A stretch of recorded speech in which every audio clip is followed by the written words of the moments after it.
Interesting. Well, obviously, there's a myriad of ways this could go when it comes to the next move, because everything is still in place.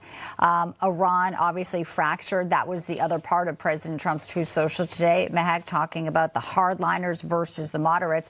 Kind of goes to the conversations that might be happening behind closed doors about defections from some of the leadership. We heard yesterday they weren't getting paid. Now it's about this back and forth. You have to wonder how long without the money, with the increased secondary sanctions and the military pressure, all of this comes to break with some of the top there who are doing the communicating and pulling the strings, Mehek.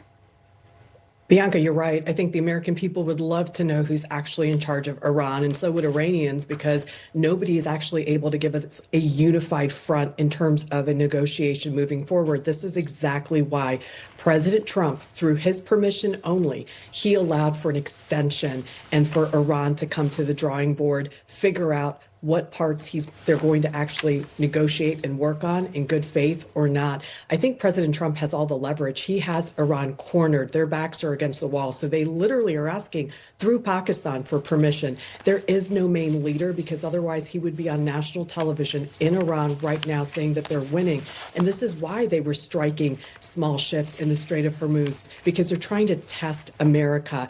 And this is the problem today. Iran is the one blinking. The United States is not. We have the ability to eviscerate them. And I think that they have to start making very quick decisions. We should not be giving them any more lifelines, Bianca. We should be making sure that we are executing excellence in the seas. And this is exactly why President Trump has even made changes here in terms of the top of the Navy. He's making sure that people are actually going to be delivering during wartime instead of sitting through bureaucracy. And Americans are tired of that today.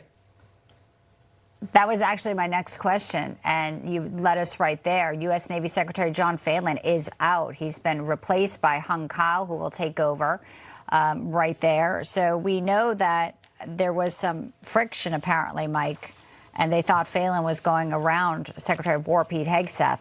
You know, in times like this, there's really not a lot of room for this type of breaks in the ranks. Talk to us about that type of decision that was made. Obviously, the reporting now has made it clear there's a change at the top, and what message this might send broader to those in this administration and where their alliances need to be. Bianca, great point. I think the message is this: business as usual. It's just the removal of a leader who's easily replaced by the assistant secretary of the Navy. So you are absolutely right. In times of crisis, which this is a time of crisis, when we're knee deep in the conflict with Iran, there is no room for disagreement. Only swift execution of what the Secretary of War and the President are requesting. And Pete Hegseth made a very decisive decision that would not be allowed. And think of the message it sends within the entire War Department, that we need to focus on the execution of completing this Iranian conflict, getting a peace agreement, or, to the point of your guest, of just eliminating whatever remains of this regime and their military capability. Mehek, I want to put on your attorney hat, your political strategist hat now for a moment, because May 1st, that 60 days is up. The war powers, of course, will come into focus. And the Democrats have been chomping at the bit to try and make this a bigger issue, while DHS, of course, wasn't a priority for them here at home. But politically, that plus the pressure on a chaotic Strait of Hormuz, the midterms, gas prices, you have it.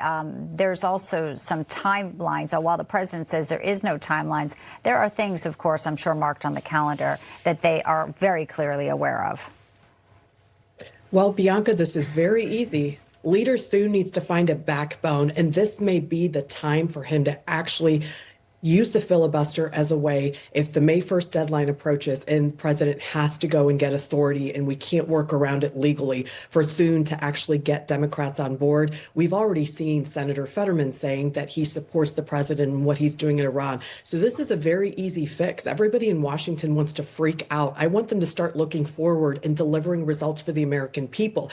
It wasn't enough that we tried to push the SAVE Act for legal immigrants and individuals that are U.S. citizens to vote. Now we're asking Thune to actually stand up and work for American and national security. So he's going to be tested in addition to many other Republicans. It's time for them to act because President Trump has given the orders. And this is the most important and critical time in our history. There's no other president that's going to bring peace to the Middle East. I don't trust anybody else, Bianca. This is a once in a lifetime opportunity, and Republicans are the ones stalling today.